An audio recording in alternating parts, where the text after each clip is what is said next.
L'idole, c'est vraiment une passion géniale qui a plein de côtés positifs, mais parfois ça peut être frustrant et ça peut aussi nous faire développer de nombreux complexes. Aujourd'hui, la vidéo va porter sur ça et aussi sur la pression qu'on peut se mettre en tant que dolien. Update, j'ai réalisé en parlant que la vidéo serait beaucoup trop longue, donc il y aura deux parties. Celle-ci est la première et la prochaine arrivera la semaine prochaine. Avant tout, je ne suis pas là pour juger, je vais donner certes mon avis personnel, mais vous avez le droit de penser différemment. Petite parenthèse, je vous mets dans la description un lien pour aller voir la vidéo d'Apocryphe qui traite un sujet hyper intéressant sur la pression qu'on peut ressentir sur Instagram.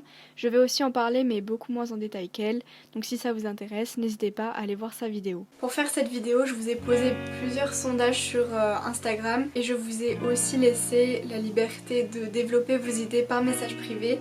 Donc avant tout, je voudrais remercier tous ceux qui ont participé. Je vous laisse donc avec la suite de la vidéo.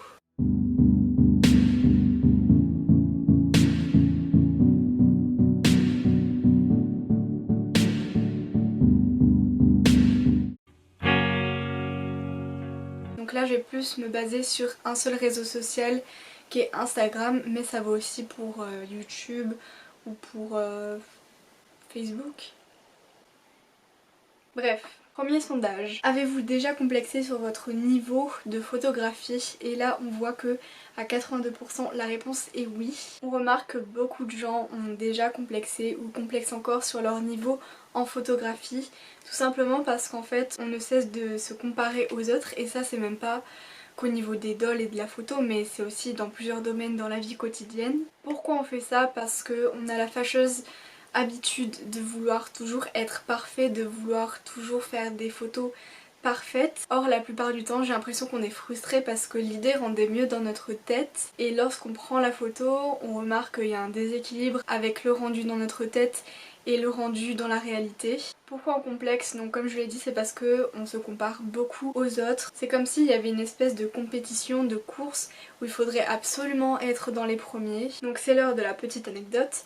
Quand j'ai débuté les dolls, c'était en 2012, j'avais 12 ans, oui je sais c'était très jeune, et j'ai commencé donc la photographie à cette époque-là. Je me rappelle, je prenais des photos avec un caméscope. Tout ça pour dire que à cette époque-là, la photographie n'était vraiment pas un complexe pour moi.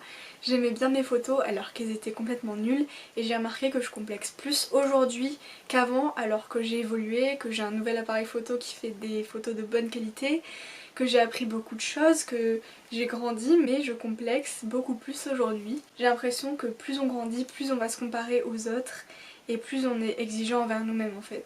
J'ai aussi remarqué que l'humain a ce besoin constant de vouloir tout contrôler, et donc forcément quand on prend des photos et qu'on voit que finalement elles rendent pas bien, on se sent mal, on se sent frustré parce que justement on n'a pas réussi à contrôler en fait nos photographies. Deuxième sondage. Pensez-vous qu'il faut un appareil photo de type réflexe avec une bonne qualité pour faire de belles photos? On voit que 69% ont répondu non. Quelqu'un m'a envoyé son avis en privé et je vais vous le lire parce que je trouve que c'est assez intéressant. Autre que le boîtier, c'est plus un choix vis-à-vis de ce qu'on veut faire comme image. Si on pense qu'on s'en sert uniquement pour les poupées, un compact sera très bien. En revanche, si nos envies se dirigent plus vers du professionnel et donc une utilisation plus générale du boîtier, là oui, il vaut mieux passer sur du réflexe. Pour ma part, je pense pas qu'il faut absolument avoir un réflexe, donc un appareil photo qui coûte assez cher pour faire de belles photos. Comme l'a dit cette personne, ça dépend ce que vous voulez en faire.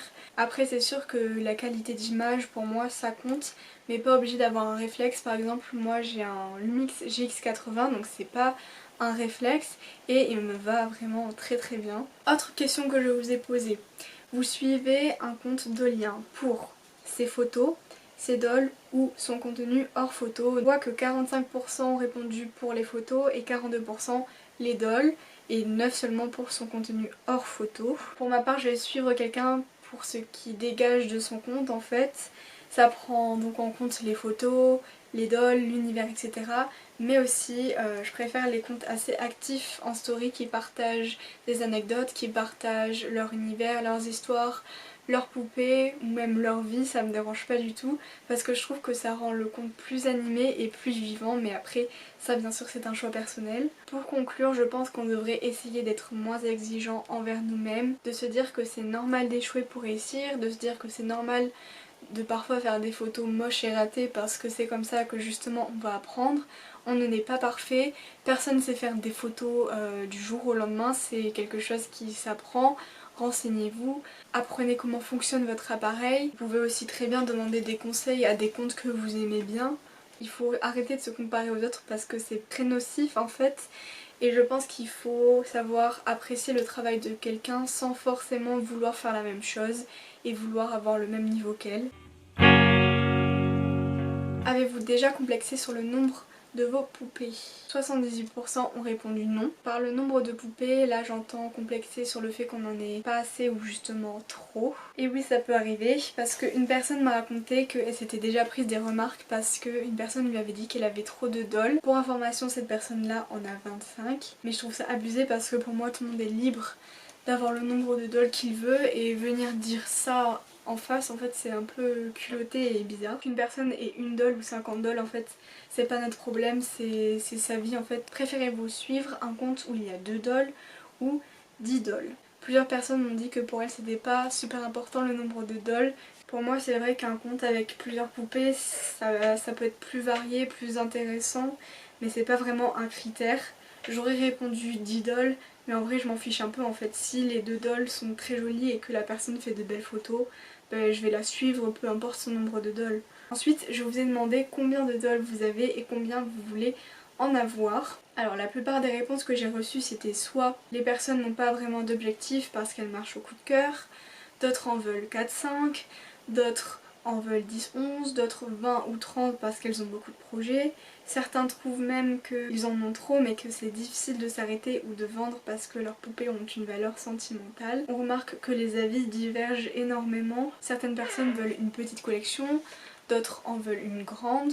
En fait ça dépend des goûts de chacun et ça prouve qu'on est tous différents, qu'on n'a pas les mêmes besoins, les mêmes envies et c'est totalement normal et donc ça prouve qu'on n'a pas à complexer sur le nombre de poupées qu'on a parce qu'il n'y a pas de nombre minimal ou maximal à atteindre. C'est vous qui vous fixez vos propres objectifs et pas les autres. Après quand on débute, je peux comprendre qu'on puisse complexer puisqu'on a une doll qui n'est pas forcément terminée et qu'on voit d'autres personnes qui sont dans les dolls depuis plus longtemps, qui ont une belle collection avec beaucoup de détails, etc. Mais il faut se dire que tout ça demande du temps. On ne doit pas oublier que les poupées ça coûte cher, que forcément avoir une collection hop là parfaite ça arrive pas du jour au lendemain.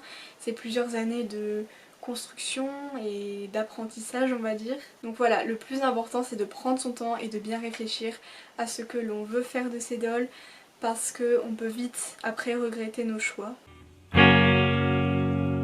On va donc s'attaquer à un sujet très sensible. Avez-vous déjà hésité à customiser votre poupée de telle ou telle manière par peur qu'elle ressemble trop à la poupée de quelqu'un d'autre? 60% ont déjà eu la peur de plagier. Avant tout, j'aimerais rappeler la définition du plagiat. Donc plagier, c'est copier en s'attribuant le travail d'un artiste ou d'une personne. Avant tout, je rappelle que c'est quelque chose de grave, que je suis absolument contre le plagiat. Après, je pense qu'il y a plagier et plagier. Pour moi, 2 dolls du même modèle avec la même couleur de wig, c'est pas du plagiat. Pour moi, ça va être du plagiat quand on a le même modèle, qu'on a les mêmes custos, qu'on a le même style. Pour moi, ça va être du plagiat. Après, il arrive que parfois 2 dolls se ressemblent mais que ce soit une pure coïncidence. Du moment où on copie et qu'on est conscient de copier, là c'est du plagiat. C'est vraiment un sujet sensible dans notre communauté et je pense que vous l'avez remarqué, tout simplement parce que nos poupées en fait c'est comme nos enfants, on a réfléchi pour leur custo, on les a vus évoluer, on a travaillé dur sur leur personnage ou leur histoire et c'est vrai que de voir notre doll en double exemplaire, ça peut blesser et c'est normal. Surtout que à part aller parler à la personne, on peut rien faire d'autre à part si on connaît la personne, mais souvent ça se passe sur les réseaux sociaux. Autre question, vous a-t-on déjà accusé d'avoir plagié la doll de quelqu'un, que ce soit pour ses customisations ou pour son personnage? 78% ont répondu non. J'ai eu beaucoup de témoignages de dolliens qui m'ont dit qu'ils avaient été accusés de plagiat alors que c'était pas volontaire et qu'ils étaient pas en tort. Ça aussi c'est un autre problème d'être accusé de plagiat alors que c'est pas notre intention. Ça m'est arrivé une fois sur l'histoire de Astrid, mais vraiment j'ai pas fait exprès. Donc ce qui s'est passé c'est que la personne m'a contactée, ou je crois que j'ai contacté la personne parce que cette personne là avait mis une story, j'ai compris qu'elle parlait de moi et donc on a parlé, je lui ai expliqué la situation et finalement ça s'est réglé. La meilleure solution pour résoudre ce genre de problème c'est de communiquer avec la personne de manière respectueuse et mature. Bien sûr je suis d'accord qu'il y a certaines personnes qui sont pas ouvertes à avoir ce genre de discussion et ça peut être vraiment très chiant. Mais si la personne ne fait pas d'effort, là la seule solution ça va être de la bloquer ou de la reporter à Instagram. Au moins si vous la bloquez, basta, vous pourrez plus voir son contenu et elle pourra plus voir le vôtre. Vous vivrez votre vie chacun de votre côté et parfois c'est la meilleure solution. Et là je parle bien sûr de cas où vous n'êtes pas en tort et que plagier n'était pas volontaire. C'est la fin de la première partie, rendez-vous la semaine prochaine pour la deuxième. J'espère que celle-ci vous aura plu, n'hésitez pas à commenter et à vous abonner, ça me ferait très plaisir. Bisous.